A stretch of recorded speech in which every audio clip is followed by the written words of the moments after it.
وصحبه وبارك وسلم. قال الله تبارك وتعالى في كلامه المجيد فاذكروني اذكركم واشكروا لي ولا تكفرون. صدق الله النبي الكريم. اما بعد فاعوذ بالله من الشيطان الرجيم. واذكر اسم ربك وتبتل الیہ تبتیلا. صدق اللہ النبی الکریم. یا ایھا الذین آمنوا اذکروا اللہ ذکرا کثیرا وسبحوہ بکرۃ واصیلا. صدق اللہ النبی الکریم. عزیزان محترم، اللہ وحدہ لا شریک نے، اللہ جل جلالہ ومن والہ نے اپنی لایق کتاب کے اندر ارشاد فرمایا کہ فاذکرونی اذکرکم واشکروا لی ولا تکفرون، کہ اے ایمان والو تم میرا ذکر کرو.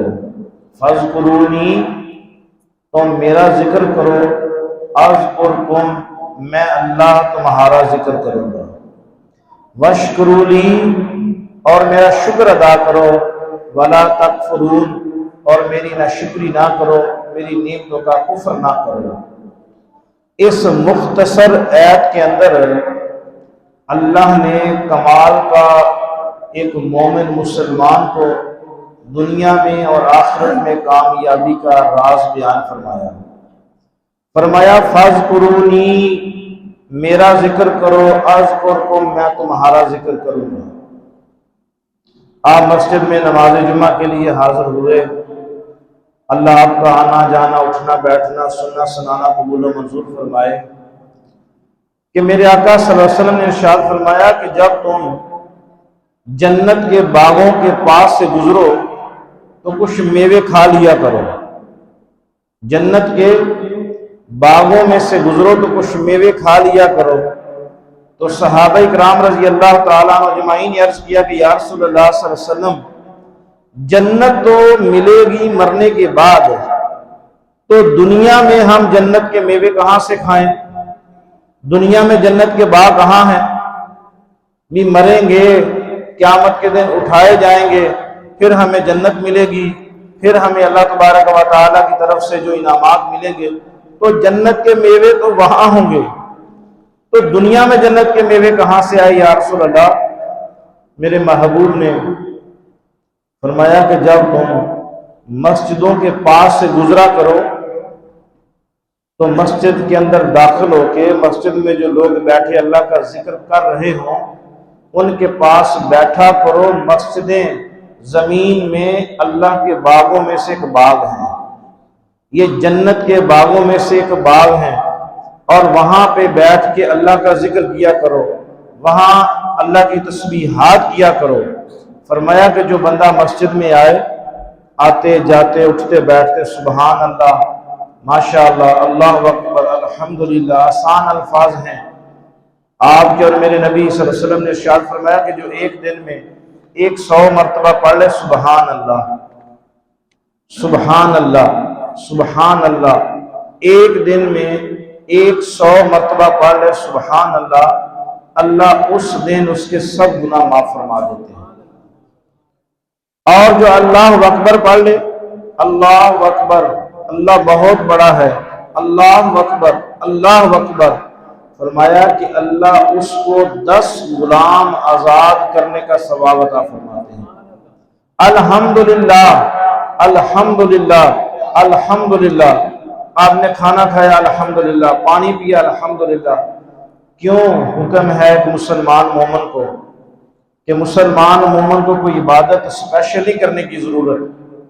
مسلمان مومن پیدا ہونے سے لے کے قبر تک اس کی زندگی کا ہر عمل ہر لمحہ عبادت ہے اگر اسے سمجھ آ جائے. آپ نے کھانا کھانا ہے تو کھانے سے پہلے آپ نے ہاتھ دھوئے، تو ہاتھ دھونا کیا ہے؟ سنت. آپ نے کھانا کھایا، کھانے سے پہلے آپ نے ہاتھ دھوئے، اور ہاتھ دھونا کیا ہے؟ سنت. تو جب آپ نے ہاتھ دھوئے تو آپ نے سنت ادا کی تو آپ کو 1000 غلام آزاد کرنے کا ثواب مل گیا. آپ نے ہاتھ دھوئے ہیں، فرمایا نہیں جو کھانا کھانے سے پہلے ہاتھ نہ دھوئے اللہ اس کی نسلوں سے رزق چھین لیتا. یہ کتنا عمل چھوٹا سا، ہاتھ دھونا اور نہ دھونا، دھونے میں کیا ہے کہ اللہ اس کی نسلوں میں رزق دے گا، اور نہ دھونے میں کیا ہے کہ اللہ اس سے اور اس کی نسلوں سے رزق چھین لے گا۔ آپ کے سامنے کھانا آ گیا، آپ نے پڑھا بسم اللہ الرحمن الرحیم، بسم اللہ وعلی برکت اللہ، تو آپ نے کھانے سے پہلے بسم اللہ پڑھ لی، پانی سے پہلے بسم اللہ پڑھ لی، آپ نے یہ کپڑے پہنے، آپ نے کپڑے پہننے سے پہلے بسم اللہ پڑھ لی، آپ نہانے گئے تو آپ نے اندر کی دعا پڑھ لی، اللہم انی اعوذ بک من الخبث والخبائث۔ جتنا دیر آپ واش روم میں نہاتے رہے دعا آپ نے باہر پڑھی، اب جتنی دیر آپ اندر نہاتے رہے آپ کے نامہ اعمال میں نیکیاں لکھی گئی۔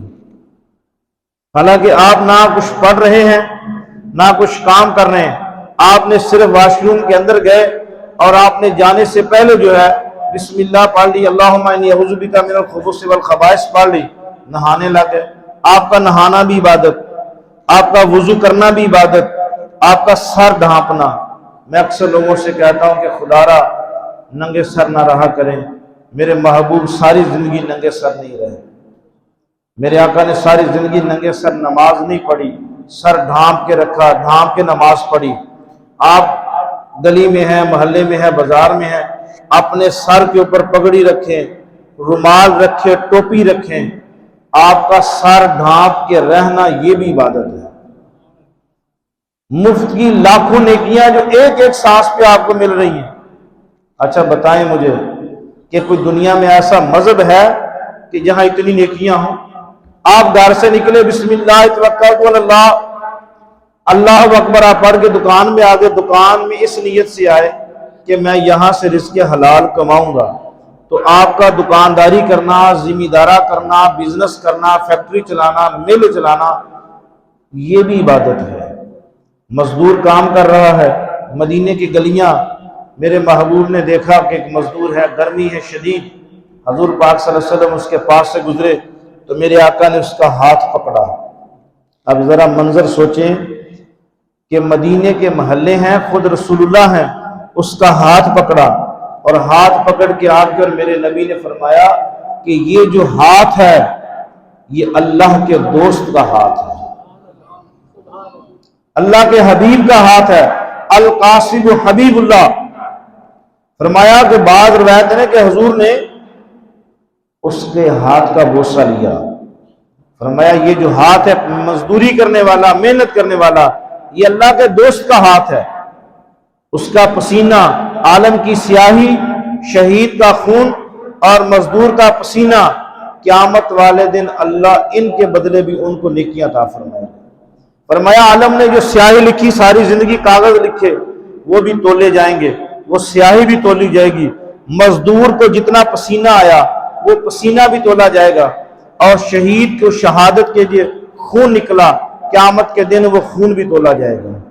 آپ نے وضو کیا، آپ نے جتنا پانی استعمال کیا، قیامت کے دن جو آپ کے پانی ہے وضو کا وہ بھی قیامت کے دن تولا جائے گا۔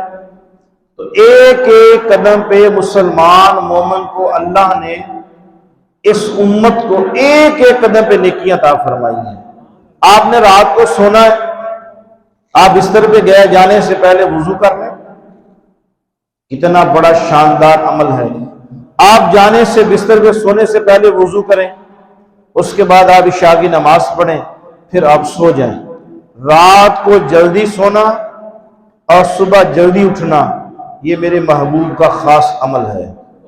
رسول اللہ صلی اللہ علیہ وسلم عشاء کی نماز کے بعد گفتگو کرنے کو ناپسند فرماتے ہیں کہ جلدی سو جائیں، اور اس کے بعد رات کو وضو کر کے سوئیں، ساری رات سوئے رہیں، خراٹے لیں، جی بھر کے نیند کریں۔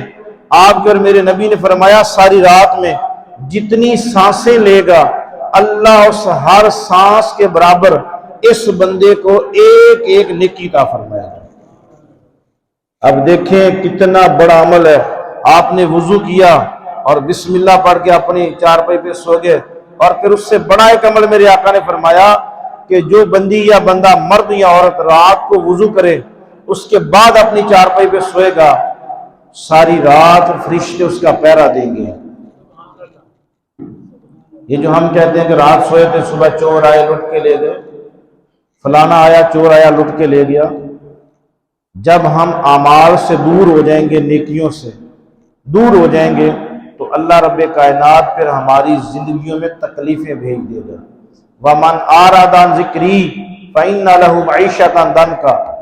دنیا اسلام کا سلسلہ چشتیہ کا بے تاج بادشاہ، جس سے لاکھوں کروڑوں سلسلہ چلا چشتیہ کا، حضرت فضیل بن عیاض رحمہ اللہ تعالی علیہ، اپنے زمانے کا بہت بڑا دہشت گرد اور ڈکیٹ، بڑے بڑے قافلے لوٹنے والا، دلیر اور بہادر آدمی، ایک عمل نے زندگی بدلی، اور چند دنوں میں اللہ رب کائنات نے بڑے بڑے لاکھوں ولیوں کا استاد بنا دیا۔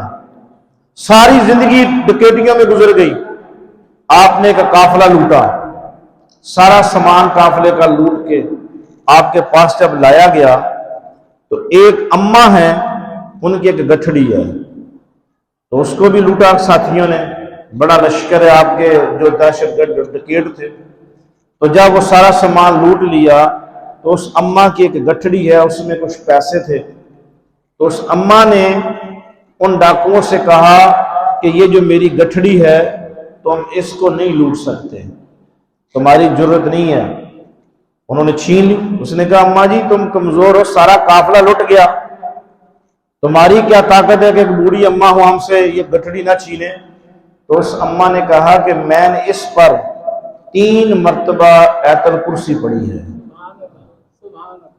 کتنی مرتبہ؟